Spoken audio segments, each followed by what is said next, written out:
So I'm really thrilled to be able to welcome some really excellent panelists this evening. I hope we'll have a really broad discussion on the topic of the retained EU law bill. As many of you will know, this is a bill that is going through Parliament at the moment. In fact, it will be getting to the House of Lords starting on Monday. And it is essentially a way of taking the British laws that are rooted in European legislation, and the proposal is for them to be scrapped, which could open us up to quite a significant loss of protections and standards that we all have been benefiting from over the past up to 40 years. So clearly this is a really concerning piece of legislation that is very much rooted in Brexit, but our panelists will know an awful lot more about it than me, so I will let them talk about it. As I said, we have a National Action Day on this this Saturday, and my colleague Richard at the end will talk a little bit more about that campaign and what's coming up as well, the further campaign that we'll be doing. So without further ado, I'll just very quickly introduce our three panelists this evening, starting off with Caroline Lucas, who many of you will know already is our only Green MP in the House of Commons.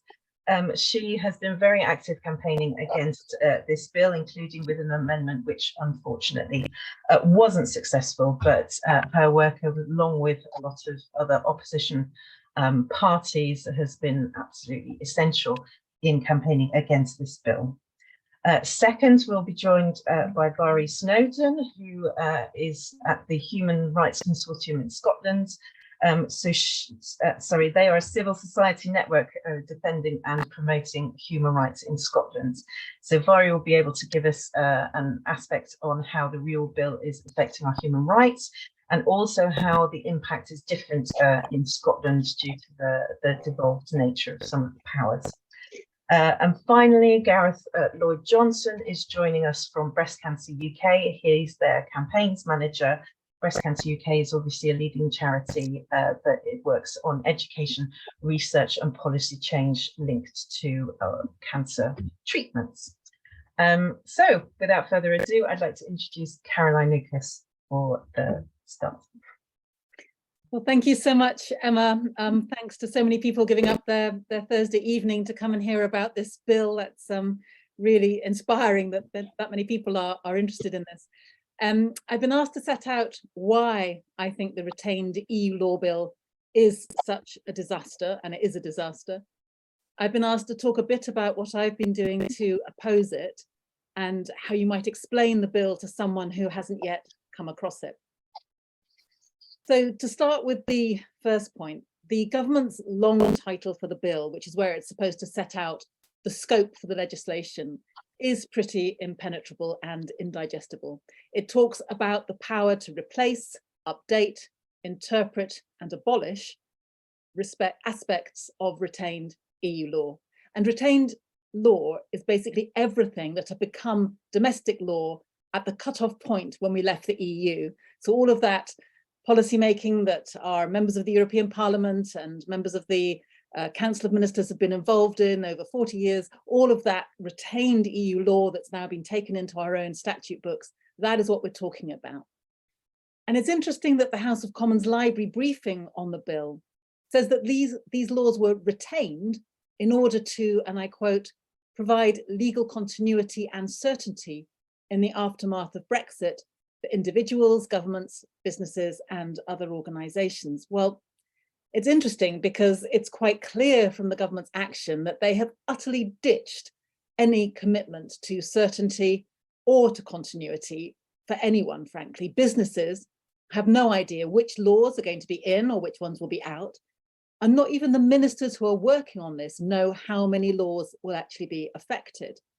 They originally told us, for example, that when it came to environmental legislation, there'd be around 540 environmental laws that would be affected by this. And then just the other week, just overnight, that number jumped from 540 up to over 1,700. You know, it was like they'd suddenly found over 1,000 bits of law down the back of the sofa that they didn't know about. I mean, it is honestly that farcical. and it hardly leads to confidence that anyone really knows what's going on. And if you scratch the surface of this bill and you look beyond the parliamentary language, it's a hatchet job. It's taking a wrecking ball to environmental legislation, to workers' rights, to health and safety legislation. Essentially, it hands unparalleled powers to ministers to unilaterally dump laws that they don't like. And it's one that will entrench the government's relentless march towards deregulation. So what would I say to someone who's never come across this bill before and wants to know about it? Well, I'd say it's an ideologically driven government purge of the laws agreed when we were part of the European Union. It's a bonfire of our environmental, consumer and workplace regulations for no better reason that they came from the EU and are therefore apparently bad. It's as mad as that. These protections have been instituted over decades through our membership of the EU. As I said, British MEPs were part of the process of agreeing them, as well as British ministers. And the impact of this bill could really be devastating. And just before I get into a little bit about some of the laws we risk losing, I just wanted to say a few other words about the process. The idea is that each and every piece of EU-derived legislation is reviewed, and then it's either kept, or it's changed, or it's ditched. As I say, you might think that might be okay if we were only talking about 20 or 30 laws or something, but it's a mammoth task. In total, there could be as many as 4,000 different laws. I've talked about the environmental ones, of which we think now there are at least 1,700. But if you add in all those other policy areas, there are 300 distinct policy areas, 21 sectors of the economy that are being affected. So it's an enormous piece of work. It's also a bureaucratic nightmare, sucking away limited time from addressing the critical issues that the country faces, a climate emergency, a nature crisis, a cost of living scandal. You know, when you walk down the street or you speak to people on the doorsteps, they're hardly saying, you know, the thing that really worries them is all of this retained EU law and could we please get rid of it? It's madness. And do you know how many civil servants in DEFRA, in the Environment Department, which is probably the single department most affected by this, the number of civil servants in DEFRA who are coordinating this work is a grand total of 3. You couldn't make it up. The process that ministers have dreamt up also constitutes a profound attack on democracy, because all the laws in the firing line, as I say, were shaped and scrutinised and amended and so on by British MEPs. And I know that because I was one.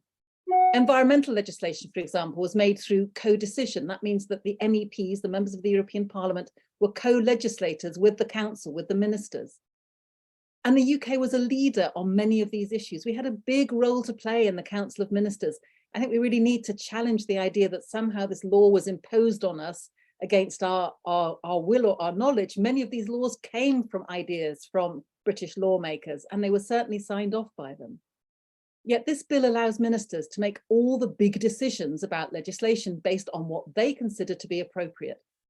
And conferring such sort of do-as-you-like powers on ministers fundamentally undermines parliamentary scrutiny.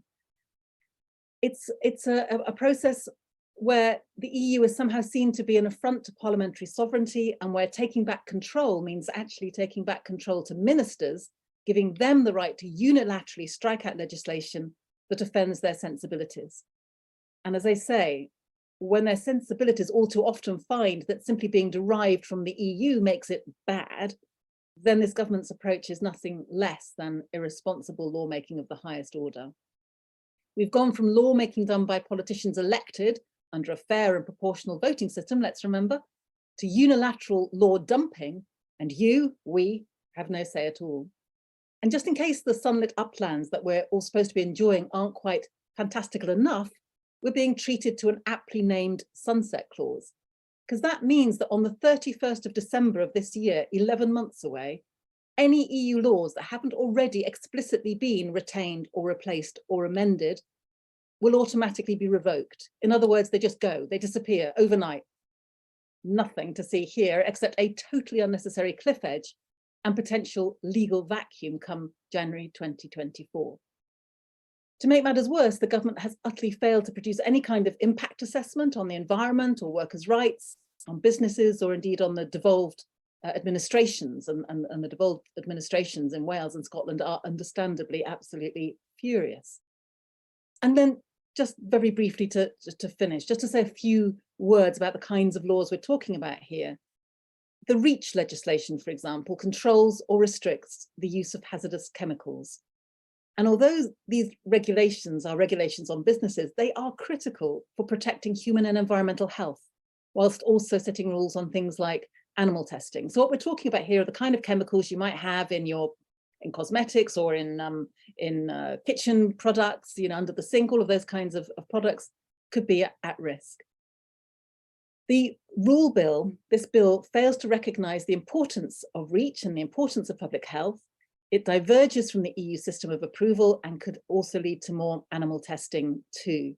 And it's no wonder that the government's own watchdog, the Office of Environmental Protection, has said that they find it very worrying that there's no kind of safety net here. There's no way of ensuring that what you're losing isn't actually something really vital. When I say that there's a provision for government to amend a law if they wish to, they can amend it, but it says in black and white that any such amendment, any replacement law must be, and I quote, no more burdensome. That's, of course, that is their word, because obviously any regulation is automatically burdensome in their world. But what that actually means is that there is no way of updating or making more ambitious any of the laws that we're talking about. That's actually written into the bill. They cannot be made stronger. At a time when the UK has lost almost half of our biodiversity since the Industrial Revolution, more than any other G7 country, when we are one of the world's most nature depleted countries, the idea that we are not going to be able to strengthen these laws during this process is, I just think, utterly, utterly reckless. All those things like the habitats regulations. Habitats regulations basically protect species and areas, a wonderful myriad of species that make our islands so special, from the common otter to dormice to fen orchids. Not to mention crucial designations like special protection areas, special areas of conservation. All of these regulations are potentially seen to be red tape and to be stripped away. At risk as well are things like the legislation which keeps pollution out of our rivers and seas, like the water environment regulations, the bathing regulations. I mean, the list goes on. So I hope I've managed to convey the fact that on the environment, on animal rights, I haven't got as far as mentioning things like rearing hens in battery cages, or the use of hormones in cattle, or the import of products made from dog and cat fur, trapping and hunting of wildlife. All of these things really matter. And all of these things, frankly, are in the sights of Jacob Rees-Mogg. That's all you really need to know about the bill, really, that it came out of his head. But anyhow, these are the things that we could well lose as a result of this completely reckless. I'm literally running out of adjectives to describe it, a reckless piece of environmental vandalism. So very quickly, just to end, as Emma said, I tabled what's called a reasoned amendment during the second reading last year, and the purpose of an amendment like that is to try to stop the entire bill in its tracks. So you're not just trying to amend one part of it or another clause of it, you're basically saying this whole thing is rubbish. And sadly, it didn't succeed in getting that through. The bill passed its third reading by 297 votes to 238. It's now going to the House of Lords, as we've heard on Monday, and we do have a fighting chance of securing some changes there, because ironically, the unelected House of Lords are frankly doing a much better job than the House of Commons when it comes to standing up for things like this. So it is so important and really so great that the European movement has a national day of action this weekend. I hope that what I've said today will help you speak out more confidently and knowledgeably. The bill doesn't give control or power to citizens or regions, as people who voted leave might have thought. It consolidates power in the hands of this government. I think people deserve to understand that. And whether it's the environment they care most about, or things like ensuring that they're safe at work, or that they're not subject to discrimination, this bill is a direct threat. The government says it wants to maximise Brexit opportunities, and yet rather than abandon this bill when he had the chance as a new Prime Minister, Rishi Sunak has essentially chosen internal party management over what's best for the country. The reason that he's not ditched this is because he wants to keep the ERG happy, the European Research Group, those small number of very right-wing Tories for whom anything to do with Europe is automatically evil and has to go. That is the main reason that our rights, our protections, and our standards are at the risk of obliteration. So when you're out taking action this weekend, and when you're keeping up opposition to this bill in the weeks ahead, then just remember this, that it is a long way back to Europe, made up of many battles, but we're in the right, we're in it for the long haul, and we're going to make our voices heard to make sure that everyone knows just what a travesty this bill is. Thank you. Fantastic. Thank you so much, Caroline. That was really interesting and really informative. Now, I know that you have another commitment at 7:30, so we will have to go very quickly to some questions. So, Amelia, I know there have been a few that have come up. What questions do we have for Caroline? Thank you, Caroline. So I think we'll start with a question from Paula, and it's a question that I know a lot of people on this call are probably thinking. So is there no action that can be taken to challenge this lack of parliamentary scrutiny, legally, democratically? I mean, I would love to think that there was some kind of legal challenge that could be mounted to it, because as you've heard, it is just such a preposterous thing. But as far as I know, there aren't any legal grounds for opposing it, in the sense that the government will, unless we really make this big effort, as I'm sure we will, but as things stand, the government has a majority in Parliament and will be able to get it through in its democratic way. So I don't think there's any challenge on it to that extent. I think what we need to hope for is that the House of Lords really plays hardball on this.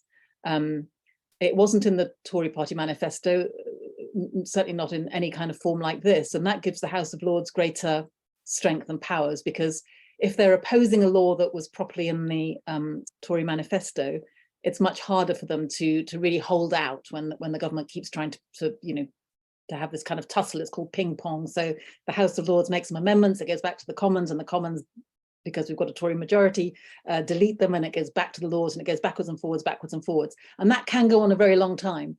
And it's more likely to go on a very long time if it wasn't in the manifesto the first time, because you can really then point out the lack of democracy around the whole process.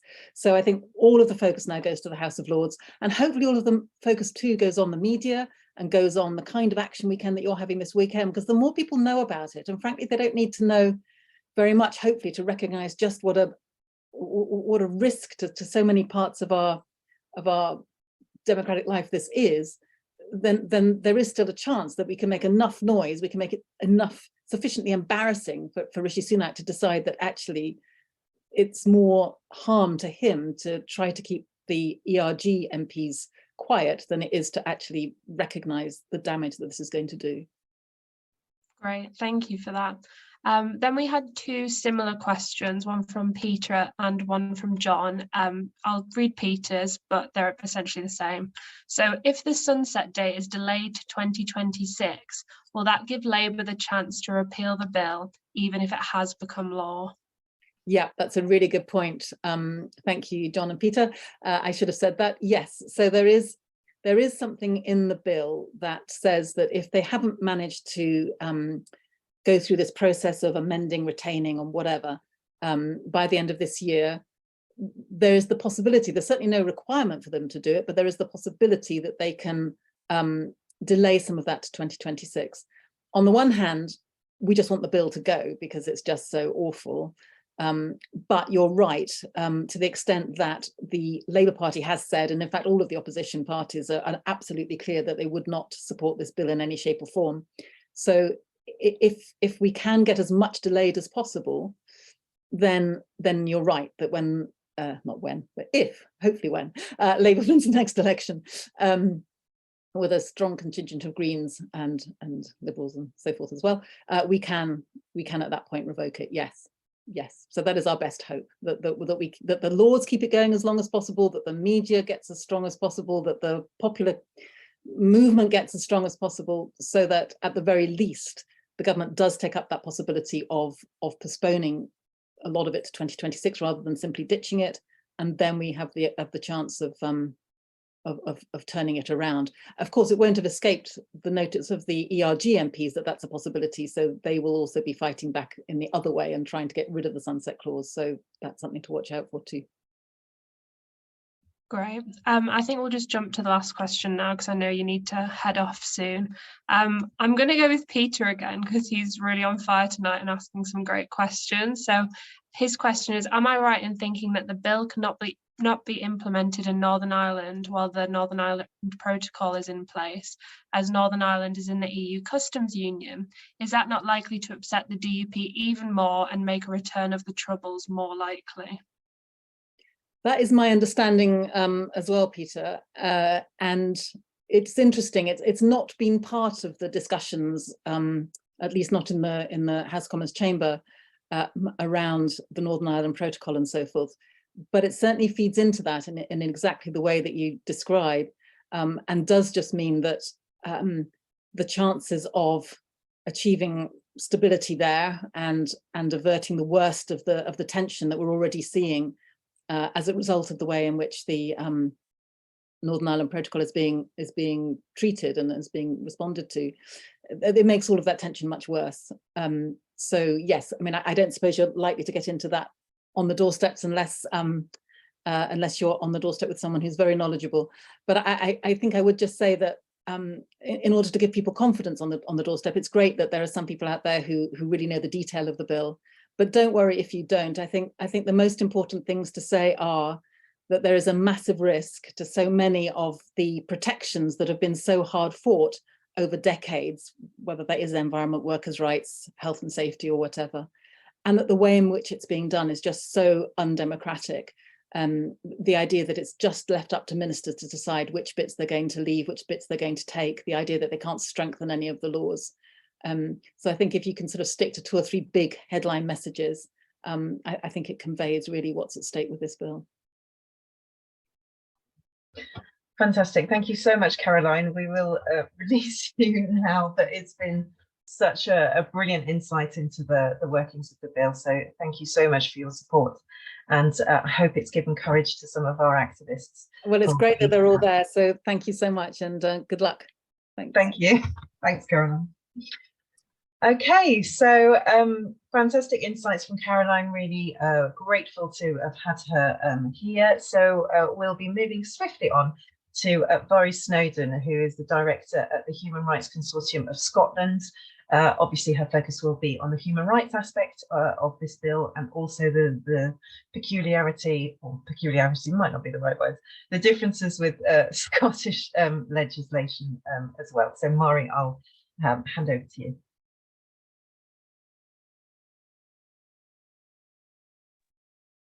Hi.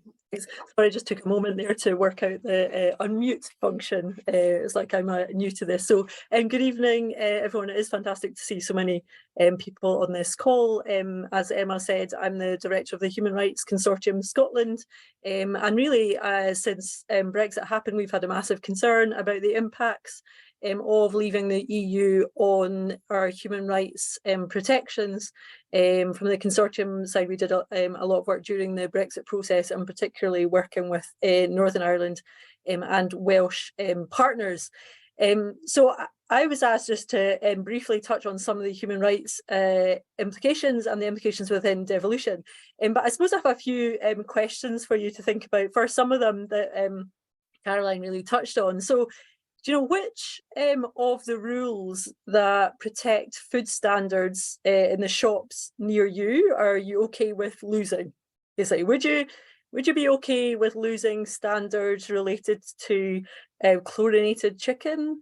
Would you be okay with losing standards around the hygiene levels when the food is being prepared, around how hens are kept?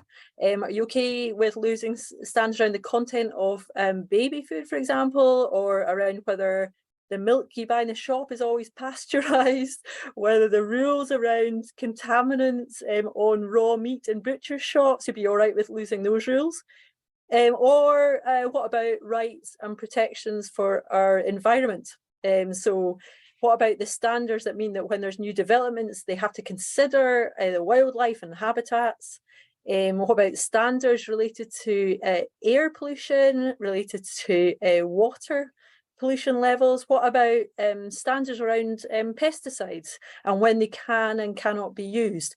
Would you be all right with some of the pesticides that have been banned being brought back and allowed again?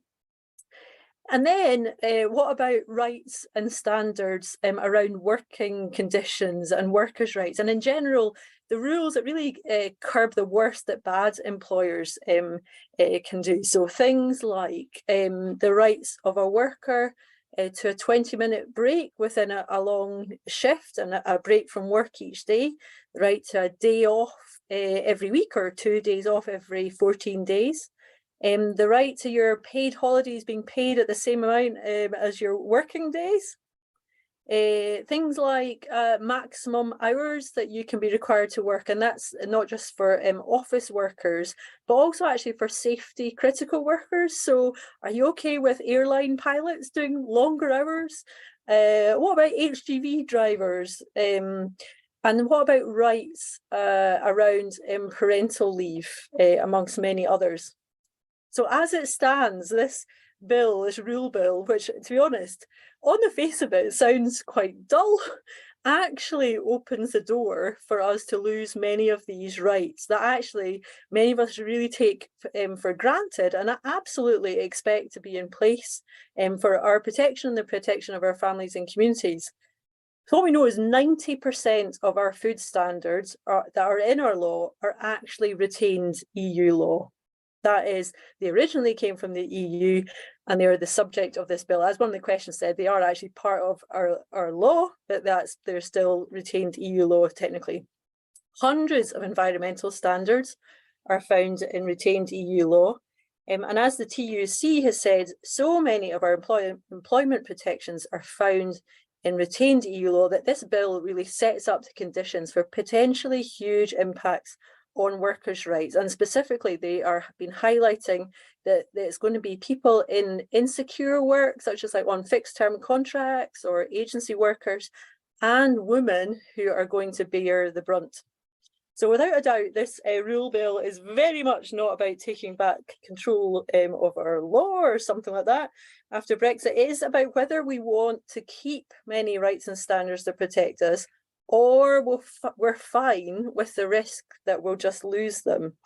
During the Brexit process and all around that, there was a lot of reassurance at the time that yes, we would simply take across all the retained EU law on Brexit Day, and then it would be reviewed over time. And honestly, there might even be bits that we could improve on. But now this bill throws that kind of expert considered sensible approach totally out the window. It suggests that suddenly there is a great rush and we're at risk of throwing the baby out with the bathwater.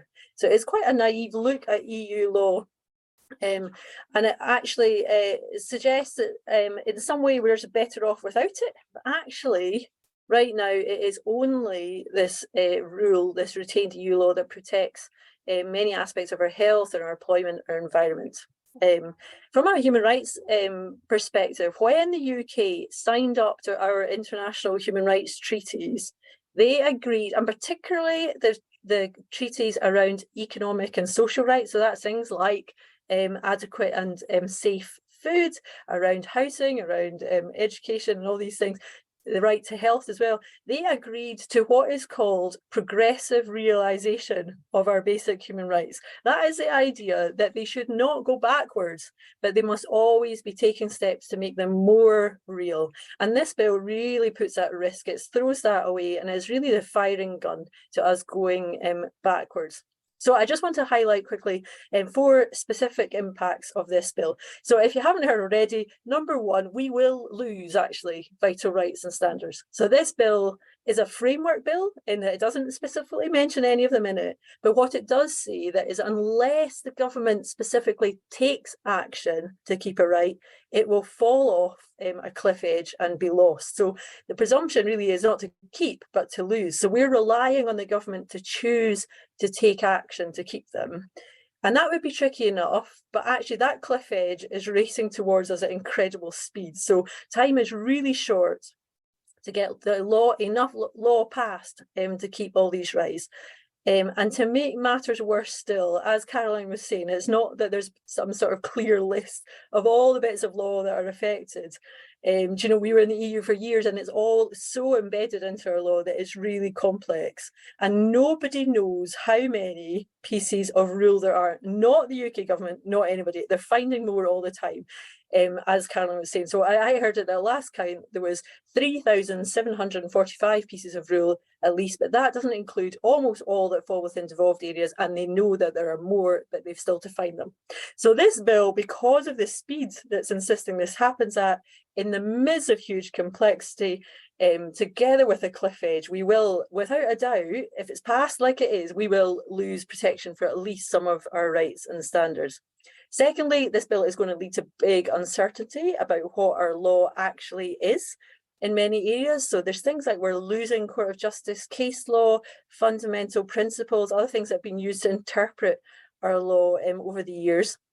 In addition, different options for addressing REUL and potential differences between different bits of the UK is going to lead to big confusion. And what we know is that some of that will only be sorted out and clarified by new and more court cases, where actually a lot of them is settled principles. So things that are currently clear and obvious will become confusing. And thirdly, on the devolution side, this bill really totally messes with the way that law is made, not only in London, but in the devolved areas. It's really been written almost as if they've forgotten that the devolved law exists. There are many, many pieces of rule that are in devolved areas, but firstly, it's not yet clear how many and what they are.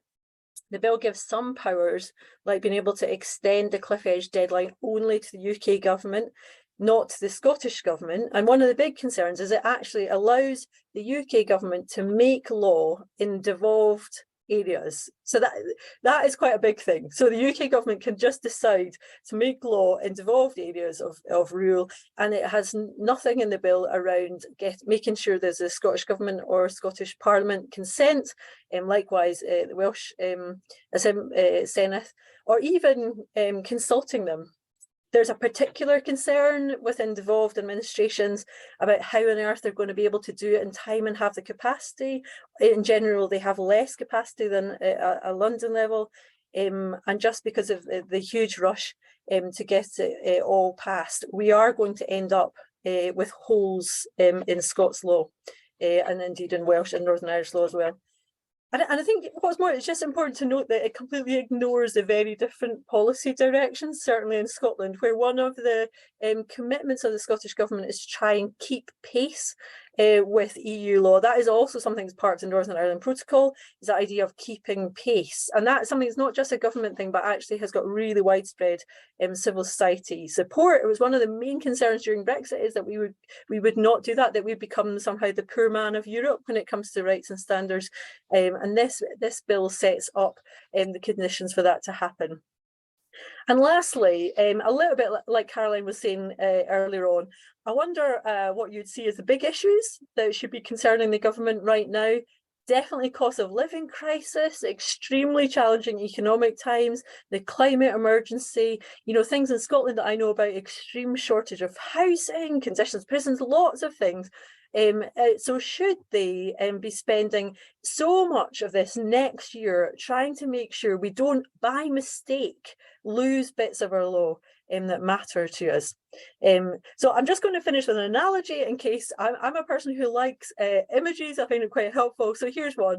If this bill is really like a bit like a lorry driving at great speed up a steep hill with the back door wide open and hoping that somehow the passenger manages to climb in the back and grab hold of hundreds of precious cargo items before they fall out the back door. Now, how much more sensible would it be just to stop the lorry, close the back door, and take your time? So, just as a thought, that's where this bill gets us to. So, I'm happy to take some questions if I can. Thanks. Brilliant, thank you, Vari. That was definitely a very visual image. It's not one that I'd heard before, but it's very powerful. Thank you. So, Amelia, I think you've been keeping an eye on some of the questions that have been coming in. What have people been asking? Thank you so much, Vari. Just before I ask you any questions, I just want to say everyone's asking great questions, and if we do have more time at the end, we'll have our very own retained EU law bill expert, Richard, dive into the details of those. But firstly, let's start with a question from Steve. So his question is, will this process effectively reset years of hard-won trade union recognition laws using the EU retained laws process as a smokescreen?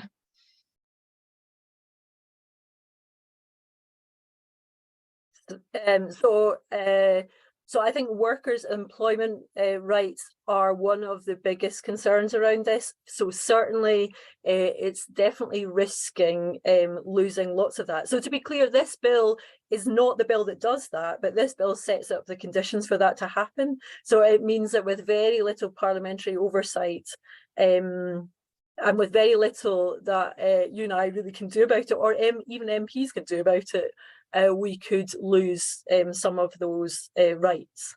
And that is without a doubt that so much of our employment law actually came from the EU and is within that REUL.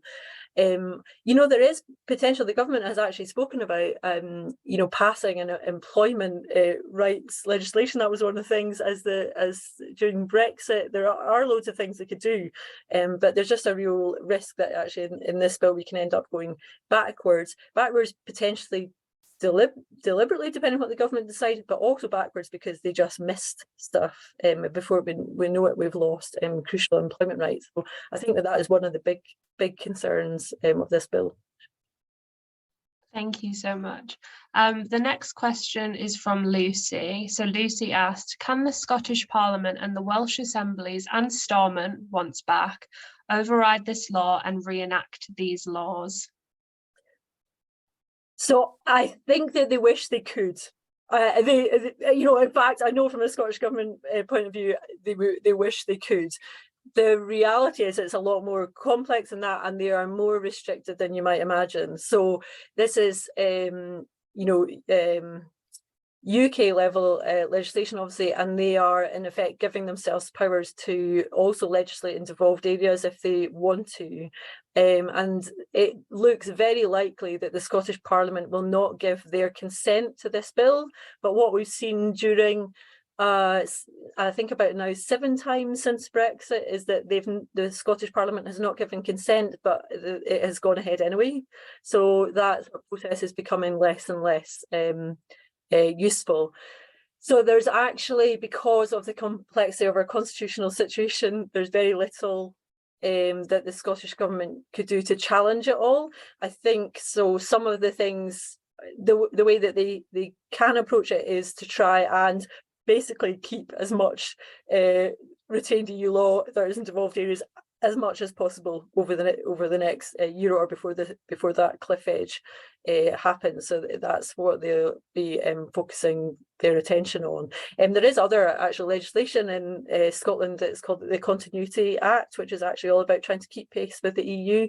But even that is really complicated because of the things that have set up. If anyone knows law stuff around Internal Markets Act and things, it's actually difficult to have different higher standards in one part of the UK than there is in another, and certainly more difficult to have them in a smaller part of the UK than it is to have it in England. So in many ways, England sets the standards in term across lots of different areas, and increasingly Holyrood has to follow suit. And I'm just speaking mostly about Scotland because that's what I know best, but I know a lot of the same issues apply in Wales and in some different ways, but similarly in Northern Ireland. Thank you. So the next question is from Sandra, who asks, will we know what progress is being made once these laws start being looked at? Will we know what laws are being scrapped at the end of this year? So not necessarily. There's nothing in the bill that says that they have to say what's going on, publish them, make people aware. It's very limited parliamentary scrutiny.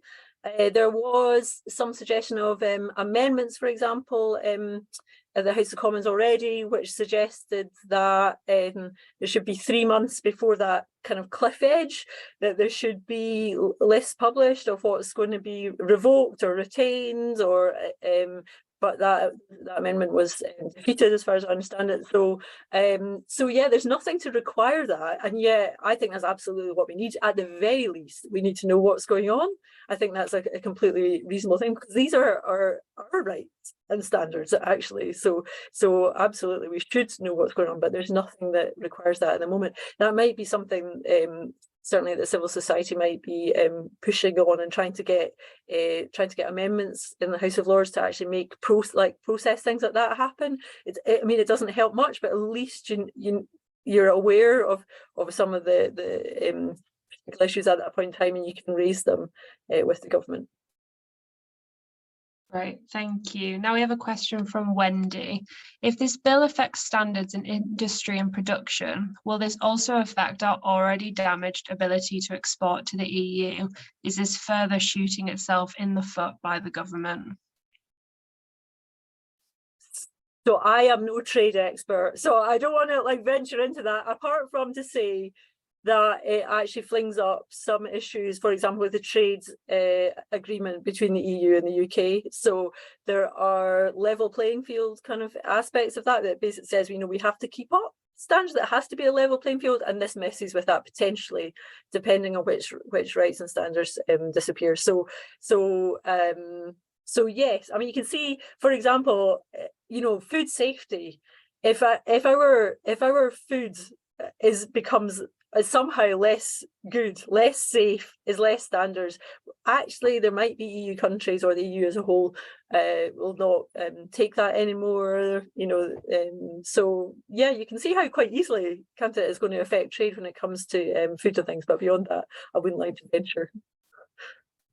Thank you. I think we'll just end on this last question.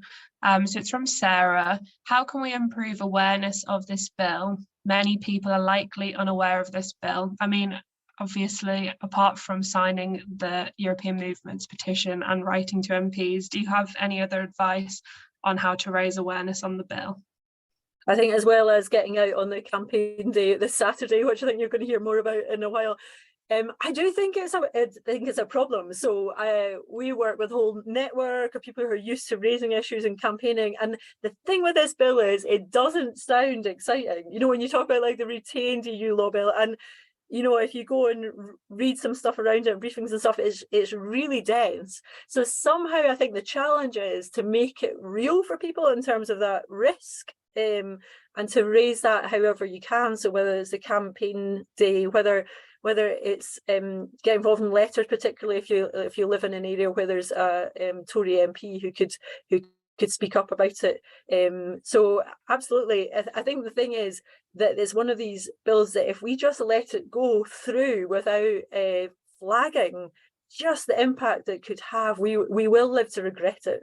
We will actually see just in our everyday lives the rights and standards start to slip away, and having less ability to do anything about that. So it is really important, and every opportunity needs to be taken to highlight just how important it is, that actually we stop it going through at all. Yes, get it amended if we can, but actually it just needs to be stopped in its tracks.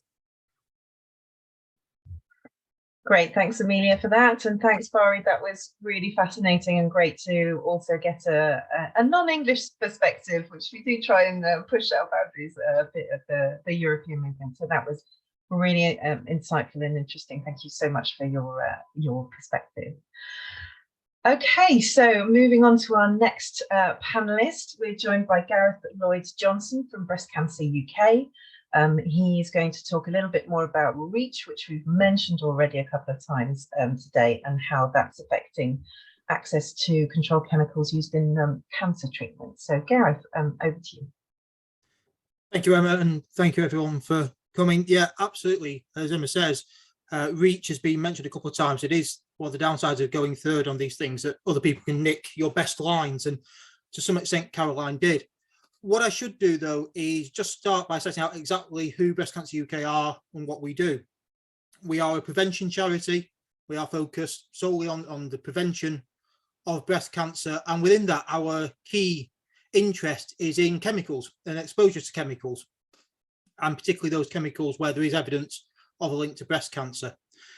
Now, as has been spoken about previously, these were regulated, controlled under what was called REACH.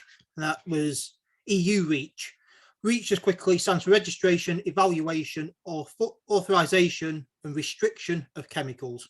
And, you know, we're back into, as Vari said, quite dense stuff, but very, very important. And it was there to keep us safe. And I'm going to return back to that quite a few times. This is about fundamentally people being safe. We are a breast cancer charity. It's about stopping people's increased risk of breast cancer. And one of the things I want to get across quite early, and one of the things that is galling for us as a science-based organisation, and that will mould some of what I say as I go on, is that, and again, to borrow a point from Caroline, so much of this is about ideology. It is not about good science. And that is what we find very difficult, because this is not being based upon evidence. This is political. It's being based upon a desire to remove us from regulation, from a basis that thinks that regulation by its very nature is a bad thing. And that puts us in a very dangerous position. I just want to set out, because I think it's important, some of the chemicals we're talking about. So I go on an awful lot about EDCs, which are endocrine disrupting chemicals. These affect the endocrine system within the body. I'm not going to do a science lecture, I promise, especially not at this time of night. But these are things that can have a very serious effect on the body. And they are across a huge range of products, often found in plastics, found in cleaning products. I think Caroline said, those room sprays you have with a nice smell, they're in there. They're in children's toys, for instance, we see them. And as someone who's just recently become a new dad, it's something I'm very aware of, and I'll touch on that again a little bit later on. But we come up against these chemicals an awful lot. Manufacturers like them, they're very, very useful. And one of the arguments that we get back, and I was in a meeting with a DEFRA minister last week, is we have a huge chemicals industry. I think it's the fourth largest industry in this country, and regulations have been holding us back. And we certainly can't regulate further because we would destroy that industry, lose jobs, lose money, this sort of thing. I'll come back to that. And I thought I might be the first person to mention Jacob Rees-Mogg tonight. Caroline beat me to it, but I am going to mention him a little bit later in relation to that. But some of the other chemicals we look at are PFAS chemicals, and these are nicknamed forever chemicals. And as that probably tells you, the reason they're nicknamed forever chemicals is they stick around for an awfully long time. And after they've been used in whichever product they're in, again, food packaging, we find PFAS very, very useful for manufacturers. They stop packaging sticking to food, for instance, but they hang around and they go into our waterways, they go into our air. They affect not just us, they will affect the next generation and the generation after that. There is a real generational justice aspect to this. So what do we want? Well, we think there should be very strong regulation, and EU REACH did that. It wasn't perfect, and I'm yet to see a perfect piece of legislation. I don't think any of us ever will, but they were regulated, and there was ongoing science and experiment taking place, ongoing investigation. And because we were part of EU REACH, we were part of that ongoing investigation. So cross-border working, cross-country working scientists across Europe, bringing together knowledge, data, understanding, findings, and that created the regulations. It also had high standards under EU REACH. If a company wanted to use a chemical, they had to prove it was safe. That was the level they had to reach. They had to prove its safety. Now we have what's called UK REACH. And to say it's a diluted version of EU REACH is probably to be slightly on the generous side. What it is an attempt to copy EU REACH, but with so much removed from it, so much gutted from it, that it is extremely weak. And it does things like remove that threshold of a company having to prove that a chemical is safe. It switches the emphasis onto more scientists, campaigners having to disprove that. And that takes time, because if you're going to do that properly, you're going to do good science. That experiment and that data collection takes time. And this creates an area, a time gap, if you will, where these chemicals can be used without the proper regulation. To put some detail onto that, just last year, the EU identified 13 substances of very high concern, and this is a technical term that's used, but substances of very high concern. You don't have to have a science degree to understand that that's pretty important. Under UK REACH, our government looked at those 13 and decided to agree with 3 of them. The other 10, not regulated in the same way. We are and will be exposed to them. We will have greater exposure to the chemicals that we were previously protected from. We will be put at greater risk. I noticed in the question, somebody was asking about the impact on workers' rights. This is huge for workers, because previously where workers would have been protected from the levels and duration of exposure to chemicals like this, that's no longer there. And that will get worse as REUL, or the EU retained law bill, comes forward, because UK REACH isn't good enough. It isn't up to the standards. And no matter what anyone tells you, although it was interesting that the minister I spoke with last week accepted this, we simply do not have the resources in this country to set up a regulatory framework which is anything like as strong, as good, as well invested, as well influenced as EU REACH. And not only have we locked ourselves now and are going to lock ourselves further out of all the research that's being done and all the knowledge and all the understanding that's being done, we're now outside of future research. We're outside of the information that we're going to find out. And as we find out more about these chemicals, we are now not at the table when that research is being done. That will lower standards in this country. And let's be very clear, that makes you, me, everyone in this country, the next generation, the generation after that, less safe. And I want to return to the idea of liberating us from regulation. And I said I'd mention Joseph Rees-Mogg. Some of you may have seen him on Question Time before Christmas. And he actually spoke about REACH. And I went from, I think, slightly dozing in my settee to sitting bolt upright and thinking, what's he going to say? And amazingly, he framed REACH and the removal of EU REACH and moving to UK REACH as a win for consumers. We're going to get rid of this regulation. We're going to allow companies to use these chemicals and use them in volume that we hadn't previously, and consumers will win. And we're back to this, is the chlorinated chicken all over again and similar, but they will be able to use them in the sort of products that I mentioned. I have never met a consumer who wishes to be less safe, who wishes their family to be less safe, and who wishes their chance of contracting a cancer, breast cancer or another, going forward to increase. It is a completely disingenuous argument, but this is what the proponents of this bill are putting forward. And that's why I come back to the point that this is ideology, not good science. It is putting it at risk. It will put next generations at risk of breast cancer, other cancers, other diseases. It will leave us less healthy, less protected. I really do hope that some of the things we've heard from Caroline and others can come about, because we need it.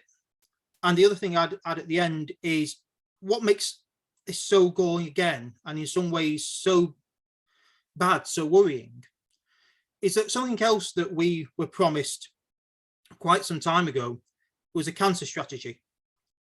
This government are now not bringing forward a cancer strategy. They've scrapped that. They're getting rid of regulation without anything to back it up and to go in its place to protect us.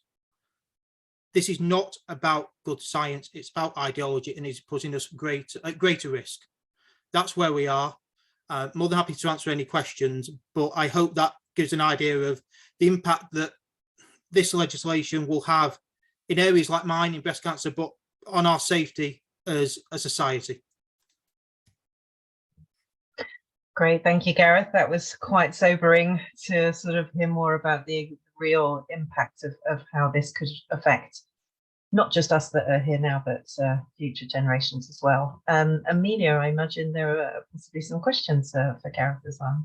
Thank you so much, Gareth. So I know you kind of already touched on Richard's question about outlining some of the implications for workplace and workers' rights. Is there anything else you'd like to add on that? I think it's just to reiterate that point, and I'm sorry if there's a slight lack of detail. Other speakers have said it's slightly difficult because we don't know exactly what we're dealing with, but certainly higher standards of safety for workers is not the outcome that we expect. And the problem is, as I say, we're locking ourselves out of the science community as well.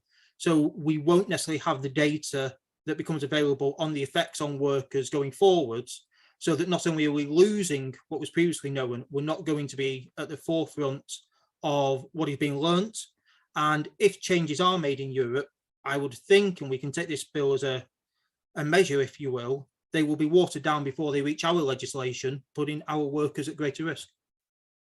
Thank you. And I think Magdalena asks a really good question with relation to that. Is this danger we're going to be exposed to not misconduct in public office? Does the government not have a duty of care? I have to be careful here, not stepping outside of my remit. I don't know the legal aspect of that. I think it's fair. I think all of us would expect our government to have a duty of care to us. But as I said, this is a government that's putting ideology ahead of what the science is saying. So I don't think we should be too surprised when they take a reckless approach in other areas like that. But I don't know the legal implications of that. Thank you. We've got a great question from Richard here.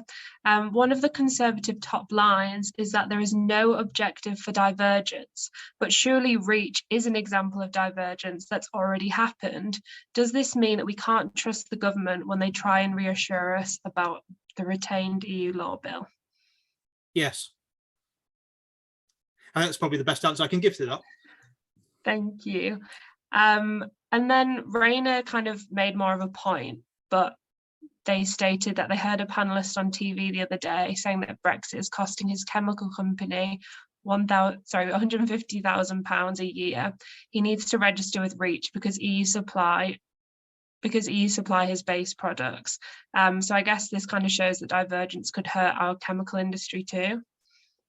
Yeah, it absolutely could. One of the other things that Mr. Rees-Mogg made in his point after he said it was a great win for consumers is that business welcomed this. That isn't true in the conversations we have with the chemical industry. They don't want this complete lack of regulation or very light touch regulation, because it does create issues exactly like that.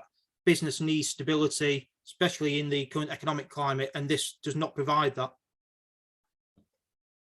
Great, thank you. And then I think we'll just take one more question before we move on to Emma and Richard.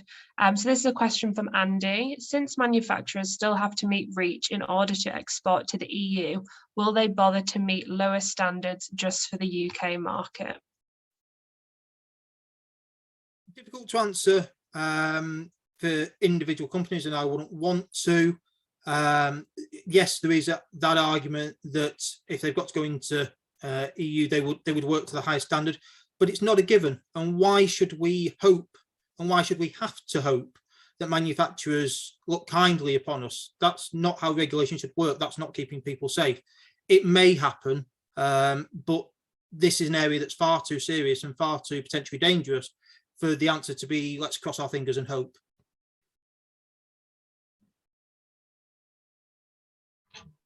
Great.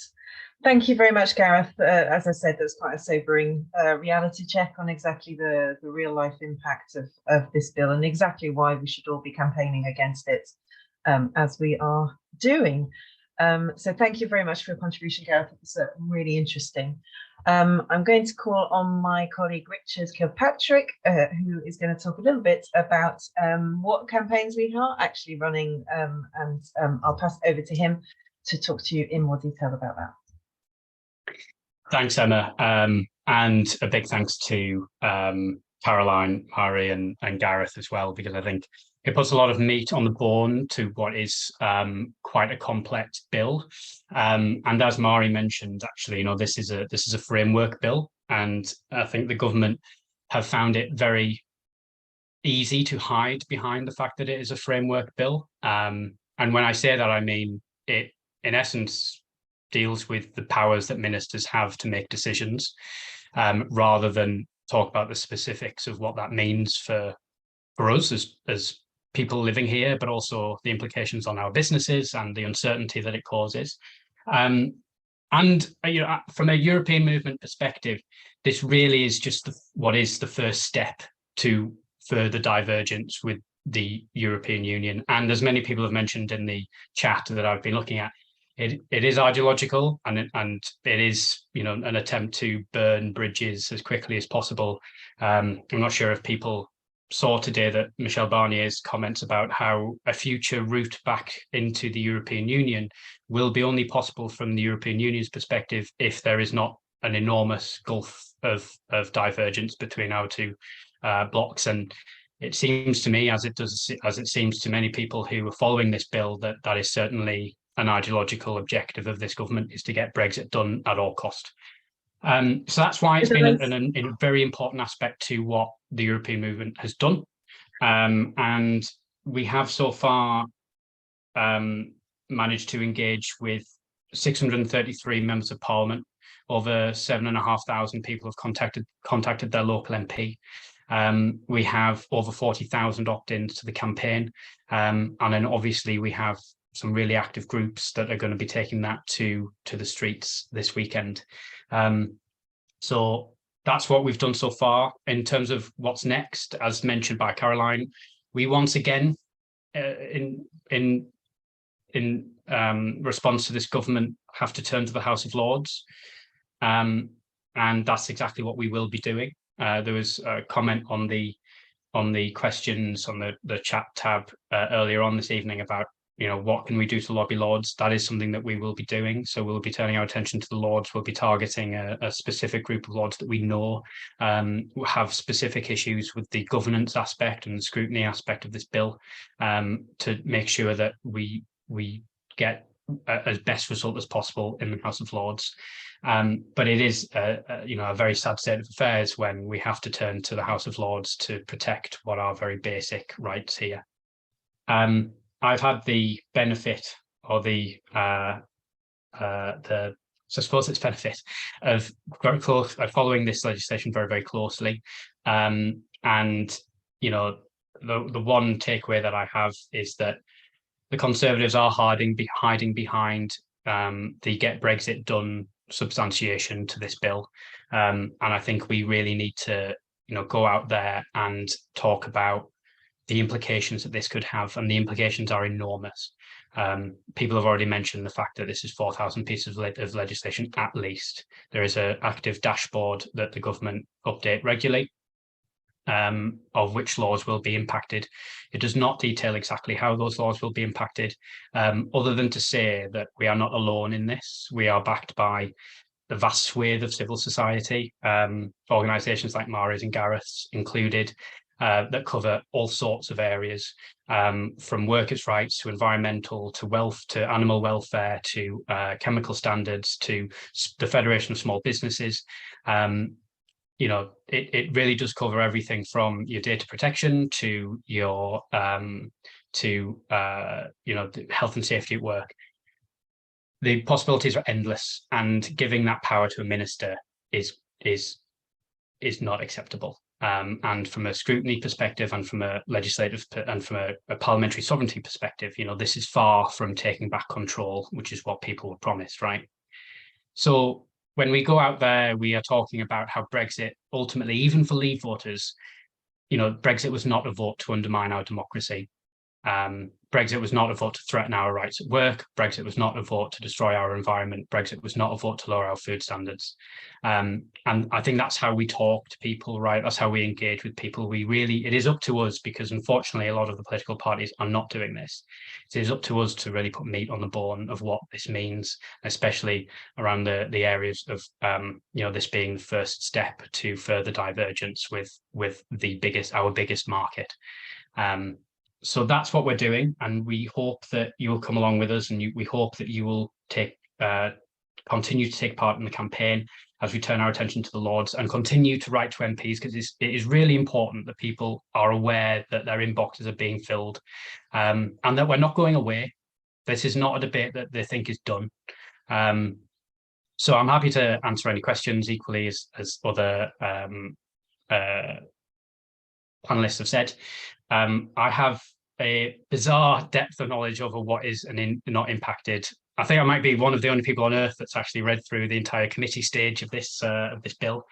So I'm happy to take questions. And I know, Emma, you and Maura have worked incredibly well to engage with local groups and make sure that the action day on Saturdays goes as smoothly as possible. So I know that you might want to say a few words as well. Great, thanks, Richard. Thanks for that seek. That's brilliant. So yes, our action day is happening this Saturday. We have 35 groups in England that are going to be participating, and we've sent out over 20,000 leaflets, I think, this week. So they will be hitting the streets on Saturday. With regards to the devolved nations, so in Scotland, I know that EMIS, which is European Movement in Scotland, have today launched a Lord's lobbying campaign as well. So if you are part of EMIS or on their mailing list, you should have received some details about that campaign. And with Wales for Europe, we've also collaborated with them on sort of specific leaflets for them, because they obviously need Welsh translation. Though apparently there's a very important rugby match that's happening this Saturday, and it was not the ideal day to be doing an action day on the retained EU law bill. So they will be in Wales, there will be an action day a little bit later on in the year. So yeah, we're really excited about this, one of our first action days that we've done post-COVID. And I know that some groups, well, for my group, Vari for Europe, it's the first time that we'll be doing a street stall since before the election in 2019. So it's going to be, some of us are a little bit rusty on it, so it'll be a bit of a learning curve for everyone, but we're really looking forward to it, and looking forward to seeing some photos and hearing about all the activities that our groups have been getting up to on Saturday. But Amelia, I think, may have some questions from the Q&A as well. So I'll pass over to Amelia. Thank you both. So yeah, I'll start with two questions, which are really fair questions. And one's from Elizabeth, which is, what does framework bill mean? And one from Sandra, who asks, is the dashboard visible to everyone? Yeah, thanks for that. Yeah, framework bill's really, really boring, right? It is eye-wateringly boring to read them. In essence, it just tells you it's a process bill. So ultimately, it just says, you know, a minister will be making these decisions on this time frame, and they very loosely define what legislation will be impacted.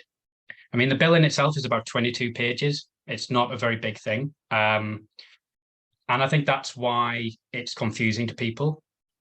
And it's why a lot of organisations, including the European movement, have found it quite hard to get any response from the government, because they just say, well, hang on a second, environmental laws are not mentioned in the bill once. Hang on a second, workers' rights are not mentioned in the bill once.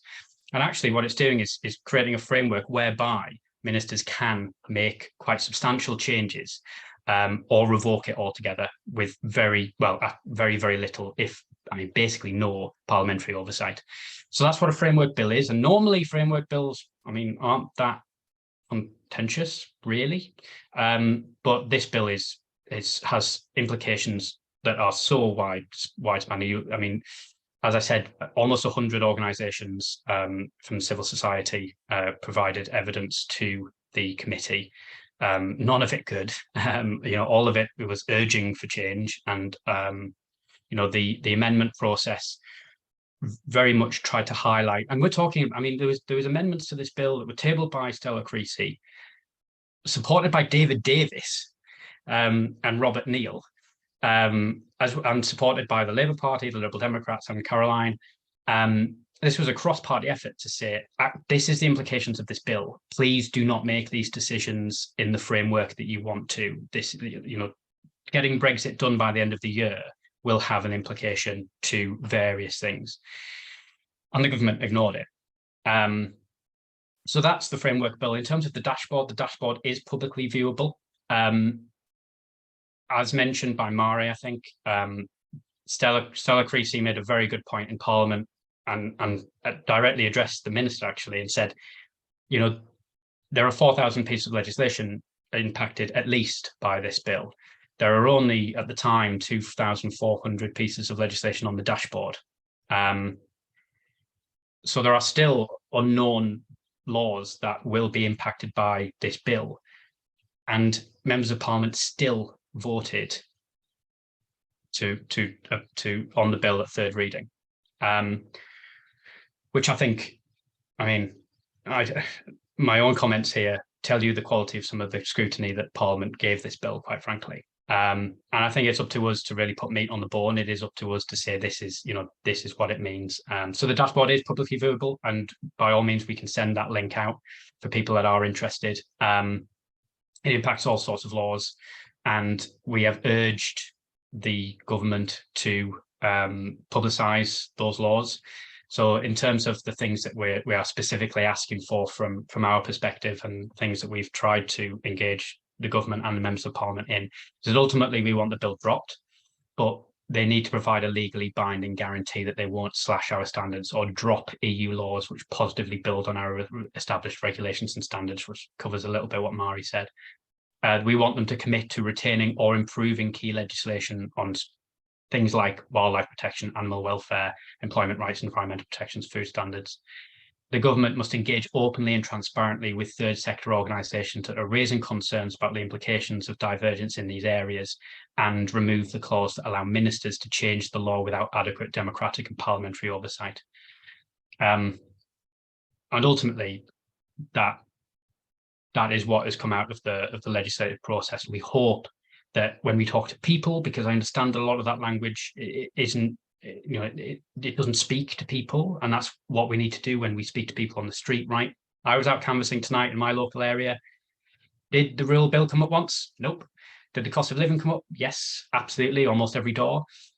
So we need to open a conversation with people, talk about what their concerns are, and then tell them that this sort of divergence and this implication of Brexit will have an impact on the issues that they really care about. That was great. Thank you, Richard. So the next question, I kind of just have to apologise to John. I slightly misunderstood his question and lumped it together with Peter's, but he stated that my question wasn't if the bill is delayed, can it be repealed? It was if the sunset clause is enacted, can a new bill reverse the effects by negating the first bill? So is this in the event, I guess it's in the event of a government change? Yes. Constitutionally, yes. I mean, a new government is never bound by the previous, so that is possible. I mean, that's the answer to the question. Yes. We obviously need to defeat the sunset clause being at 2023 first. We are leaning quite heavily on the Lords now, unfortunately, given that amendment did not pass at the common stage, which is something that we are trying to actively engage with the House of Lords with. Great, thank you. The next question is from Nigel. Will the reduction in standards across the board mean that businesses won't reach EU standards and thus wouldn't be able to export into the EU? Yes, that is a major concern of the Federation of Small Businesses. And we're talking about, these are organisations that are insider groups, which is fascinating that the government has still ploughed on with this. Federation of Small Businesses, we've had a discussion with, and their members are concerned. They have, but also big business. So, CBI and others have mentioned this as a possible concern. And building on a little bit of what Gareth said earlier, having lower standards actually opens up our markets to areas that already have lower standards than the EU. So it's a market opportunity for many businesses, particularly ones from emerging markets. This is also a concern that has been voiced at committee stage. So I hope that answers that question. But yeah, absolutely. It will have a massive divergence in general is bad, right? But the impact that the divergence in for our business and the uncertainty that causes is a major issue, but also the uncertainty that causes for those negotiating the trade and cooperation agreement, which was already on a bit of a knife edge when it came to the Northern Ireland Protocol, is even more so on this. Actually, Northern Ireland is a bigger question over this piece of legislation, arguably, than the actual protocol itself. So it is a big concern for the devolved nations, but in particular Northern Ireland. Thank you. The next question is from Peter. Do you think Sunak feels bound by the 100-day promise he made while campaigning against Truss, or would he see that as ancient history as he was not elected on that promise? I guess there's two aspects to this. I think ultimately the government know that this bill. Okay, I'm giving them a little bit too much space here. I think ultimately the government know that this bill is bad in terms of if this had not been introduced during the chaos that was the Rees-Mogg as business secretary time. Bear in mind that this bill was introduced as he was being fired. At one point when this bill was introduced, there was no minister at the dispatch box to answer the questions at first reading. This is how chaotic this bill was. I don't think it would be a piece of legislation that they would bring in its current form if they could do this again. However, it is Brexit at all costs. They see this as an opportunity to bring back the Brexit Remain Leave dichotomy. This is, I mean, for those of you that have had time, and I say this as slightly in a sad position of watching all of the coverage of the debate, it is exactly what Conservative MPs said. Their response to very good interventions by the SDLP, by the Labour Party, by the Liberal Democrats, by Caroline, and the SNP was that, hang on, you didn't want Brexit to happen in the first place, so this is why you're opposing this bill. So I think that there's those two facets of the Conservative Party that Sunak needs to manage. But ultimately, this was not in a Conservative Party manifesto, as Caroline mentioned. So as a result, we hope that the Lords will make that point quite clear to them. Thank you. So now we have a question from Joanna, who said, you seem to be discussing EU laws concerning employment, environment and workers' rights. Is that the full remit of this legislation, or does it also affect financial and other legislation? Yeah, it impacts. So it impacts everything that has any that originated in any EU directive or EU law, which is everything.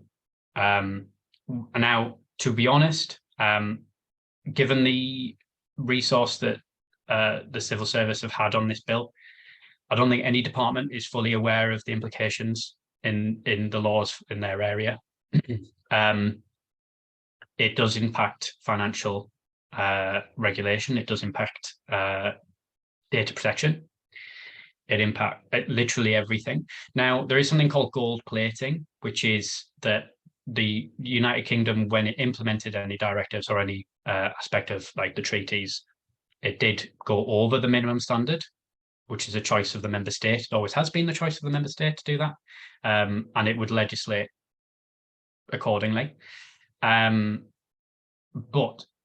the fact that it has any sort of origination in EU law means that it becomes part of this bill. So this bill will affect it. So theoretically, a minister can change, revoke, keep it, whatever, at their will. And, you know, depending on what minister it is, totally depends on their view on it. So in answer to the question, yes, that would be impacted as well, which obviously, again, the markets are not happy about. And that sort of feedback came through at the committee stage as well. So, I mean, the possibilities are endless here. This is why it's such a dangerous piece of legislation. And I mean, you hope that a government would never govern like this and create this level of uncertainty and give ministers this level of power. But it seems to be the only way that this government feel they can get rid of EU red tape, as the minister described it, as quickly as possible. Thank you. So you kind of touched on this, but we have a question from Sam, which I also think links to a lot of the comments in the chat just about people receiving responses from their local MPs. So Sam said, my Conservative MP replied to my concerns about the retained EU law bill, saying Parliament will still be able to pass a resolution under Schedule 7 of the bill to annul the effect of any changes made under its provisions. This will ensure parliamentary scrutiny of ministers' actions. And then Sam asks, should I be reassured? No. I don't think this government has proven itself capable of scrutinising itself one bit. I can say that where maybe Gareth and Mari maybe couldn't have. No, absolutely not. First off, this would normally fall within the remit of the secondary legislative committees of both houses, which is a very boring term and actually a very boring job in that you just go through all the legislation that are impacted by other legislation and, you know, raise these as issues. It's interesting that the Conservative chair in the House of Lords, Lord Hodgson, has mentioned that this is totally unworkable, that it would impact so many pieces of legislation that it is just impossible for Parliament to actually actively and scrutinise this capably. And this is coming from, you know, our Conservative peers, and actually touches on some interventions made by David Davis as well. It is impossible for Parliament to actively and properly scrutinise the impact of this legislation, and which makes it ultimately why it's so dangerous. So absolutely never feel reassured by this. I mean, I know that the Conservative Party machine was very effective in the final 24 hours before the third reading of the bill, in that it sent a letter to all Conservative members of Parliament with a very standard approach, standard response, because of the interest that this had from multiple sectors. So a lot of people who had Conservative MPs who just fall in line will have probably received a very similar message.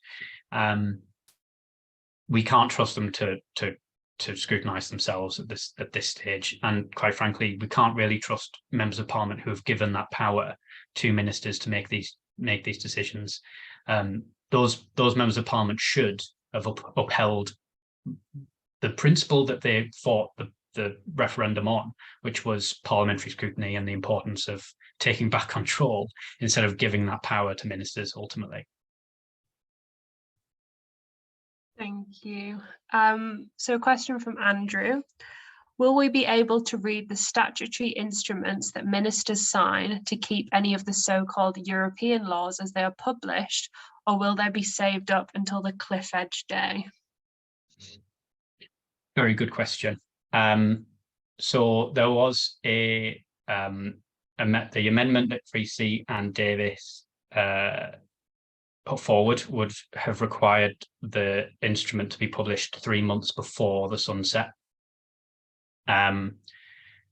They are arguing that the laws will be published ahead of time. They've not been specific about a timeline, but the government, in response to specifically that point during the third reading, mentioned that this would be published in advance, but we don't know that time scale. We hope that it will be a point that is mentioned in the House of Lords debate and we can get some clarification on it. Great, thank you so much, Richard. Clearly incredibly knowledgeable on the topic, so it's great to have some more of that detailed information on that. So we're getting close to 8:30, which is our finish time. Apologies for my special guest who's following me. So thank you very much to everyone that has joined us. Obviously, we extend our huge thanks to Caroline Lucas, to Vari Snowden of the Human Rights Consortium, and to Gareth Lloyd Johnson of Breast Cancer UK, and of course Richard Kilpatrick, who gave us a very interesting insight into his life reading committee reports. So thank you very much to everybody that has participated. Please go to our website. You can sign our petition. We also have a Right to MP Ask there, and shortly we will be moving on to a Lord's lobbying campaign, as Richard mentioned earlier. So if you're not already signed up or a member of the European movement, please do. We're doing all sorts of activities and events of this kind, so it'd be great to have you along to make sure that you get all the updates and don't miss out on anything. So thank you very much to everybody.